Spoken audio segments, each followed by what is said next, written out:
बिस्मिल्लाहिर्रहमानिर्रहीम। फ्रेंड्स, आज के इस लेक्चर में हमने क्वेश्चन नंबर 20 को डिस्कस करना है। तो आइए स्टार्ट करते हैं अपना लेक्चर। आपने टेक्स्ट बुक ओपन कर लेनी है और स्टेटमेंट मैं उसकी रीड करता जाऊंगा, आपने देखते जाना है और हम साथ साथ उसका डाटा लिखते जाएंगे, ठीक है। तो जी, उसकी स्टेटमेंट में वो ये बात कह रहा है कि calculate the number of grams of Al2S3 which can be prepared by the reaction of 20 gram of aluminium and 30 gram of sulphur.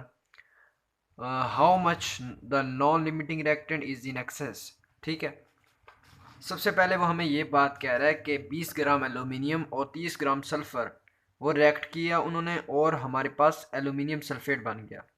तो हमें सबसे पहले मैथ दे रहा है किसका, मैथ ऑफ एल्यूमिनियम है हमारे पास 20 ग्राम और मैथ ऑफ सल्फर है जी हमारे पास 30 ग्राम। ठीक है, हमें वो कह रहा है कि जब ये आपस में रिएक्ट करते हैं एल्यूमिनियम प्लस सल्फर तो इससे बनता है जी एल्यूमिनियम सल्फेट। तो अब इसे बैलेंस कर लेते हैं, एल्यूमिनियम 2 है तो यहाँ पे 2, ये 3 है तो यहाँ पे 3। ठीक है, यहाँ तक हमें उसने डाटा दिया हुआ है, स्टेटमेंट के अंदर ये डाटा है हमारे पास। ठीक है, अब अगली लाइन में वो हमसे ये फाइंड पूछ रहा है कि ये बता दो कि नॉन लिमिटिंग रिएक्टेंट कितना एक्सेस होगा और number of grams of Al2S3। ठीक है, तो फर्स्ट पार्ट में हमें वो पूछ रहा है कि मास ऑफ Al2S3। ठीक है, यानी हमने इसके बेसिकली मोल्स बताने हैं Al2S3 के। जब हम इसके मोल्स बताएंगे तो हमें इसका मास भी फाइंड करना होगा, तो हमने मास फाइंड करना है। फाइनली हमने मास ही फाइंड करना है इसका। ठीक है, नंबर सेकंड पे वो हमसे ये पूछ रहा है कि नॉन लिमिटिंग रिएक्टेंट कितना एक्सेस में होगा, यानी कि लिमिटिंग रिएक्टेंट की बात नहीं कर रहा, non limiting reactant, non limiting reactant in excess, कि जितना वो एक्सेस होगा उसका हमने बता देना कि कितना एक्सेस में होगा वो। ठीक है, यहां तक हमारे पास डाटा आ गया, इसका फाइंड में आ गया। अच्छा, अब हम इसको स्टार्ट करने लगे हैं सॉल्यूशन इसका। सबसे पहले हम इसका फार्मूला ये लगाते हैं, हमें पता है पीछे भी हमने पढ़ा हुआ है, moles equals to mass over molar mass. ठीक है, अब हमारे पास मैस तो है एल्यूमिनियम का, मोलर मैस नहीं है, तो मोलर मैस हम कैसे फाइंड करते होते हैं, मोलर मैस ऑफ एल्यूमिनियम कितना होता है, ये हमें टेबल से वैल्यूज मिल जाती हैं 27 ग्राम। सही है, 27 ग्राम पर मोल होता है इसका। तो अब हमारे पास मोलर मैस भी है, मैस भी है, हम इसमें फाइनली पुट कर देते हैं। मैस कितना है 20 ओवर मोलर मैस है 27। जब इसे सॉल्व करेंगे तो आंसर बनेगा जी 0.7407 मोल्स। ठीक है, ये हमारे पास आ गया किसके मोल्स, एल्यूमिनियम के। अब उसके बाद इसी तरह से हमने करना है कि सल्फर के मोल्स निकालने हैं। तो क्या करेंगे, सबसे पहले उसका मोलर मैस फाइंड करेंगे। मोलर मैस ऑफ सल्फर कितना होता है 32 ग्राम पर मोल, टेबल में इसकी वैल्यूज दी हुई हैं, तो सिंपली इस फार्मूले के अंदर वैल्यूज पुट कर देंगे। मैस कितना है सल्फर का 30 ओवर मोलर मैस कितना है 32। तो जब इसे सॉल्व करेंगे तो आंसर आ जाएगा जी 0.9375 मोल्स। अब मेरे पास जगह नहीं बची व्हाइट बोर्ड पे, आपने इसे जल्दी से नोट डाउन कर लेना ताकि हम इसको कंटिन्यू कर सकें।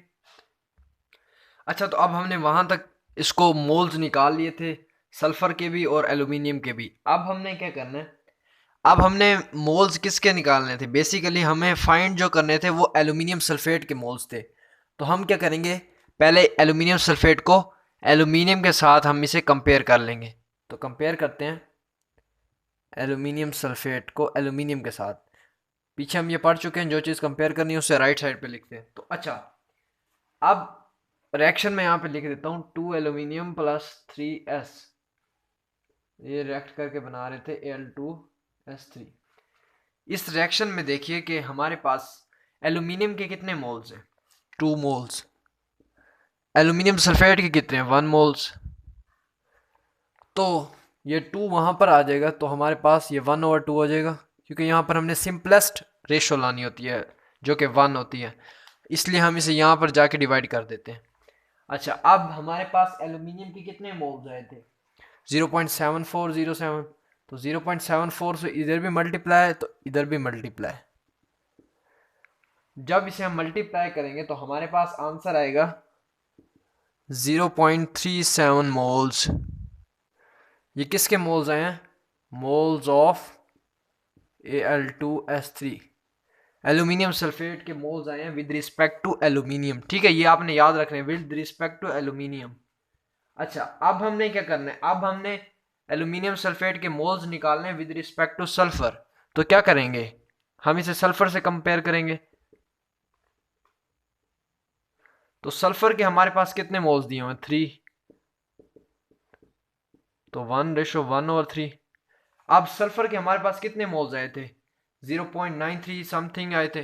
तो हम यहाँ पर 0.94 से यहाँ भी मल्टीप्लाई करते हैं और यहाँ पर भी 0.94 से मल्टीप्लाई करते हैं। जब हम इसे मल्टीप्लाई करेंगे तो हमारे पास आंसर आ जाएगा जी 0.31 मोल्स। ये किसके मोल्स हैं? Moles of aluminium sulphate with respect two sulphur. Sulphur के मुताबिक ये आए हैं। ठीक है, अब हमने यहां से देखना है कि हमारे पास जो एल्यूमिनियम से कंपेयर जब ये हुआ, जब हमने इसे एल्यूमिनियम के रिस्पेक्टिवली इसको हमने जब कंपेयर किया तो हमारे पास कितने मोल्स आए? 0.37। फिर हम इसे सल्फर के रिस्पेक्ट किया तो हमारे पास आए 0.31 मोल्स। तो हमें ज्यादा मोल्स किसने दिए? देखिए 0.37 ज्यादा होते हैं या 0.31? हाँ जी, 0.37 ज्यादा होते हैं और 0.31 कम होते हैं। तो कम मोल्स दे रहा है जी सल्फर, ज्यादा मोल्स दे रहा है एल्यूमिनियम। तो ये हमारे पास होगा नॉन लिमिटिंग रिएक्टेंट और ये होगा लिमिटिंग रिएक्टेंट, जो कि कम मोल्स दे रहा है, कम प्रोडक्ट दे रहा है Al2S3 का। तो हम यहां पर लिखते हैं कि hence S is a limiting reactant, S is a limiting reactant as it gives least amount of, जो कि कम मिकदार दे रहा है किसकी? एल्यूमिनियम सल्फेट की, क्योंकि ये इसकी लीस्ट अमाउंट दे रहा है। ठीक है, इसलिए हमारे पास ये है लिमिटिंग रिएक्टेंट। यहां तक हमारे क्वेश्चन का एक पार्ट सॉल्व हो चुका, जो फर्स्ट पार्ट था। अब हमने इसका बी पार्ट सॉल्व करना है, तो जल्दी से इसे आपने नोट डाउन कर लेना ताकि मैं इसे रेस कर सकूं। हाँ जी, तो अब हमने यहाँ पर सेकंड पार्ट इसका सॉल्व करना है कि जिसमें हमने इसे कंपेयर करना है दोनों को, सल्फर और एल्यूमिनियम को।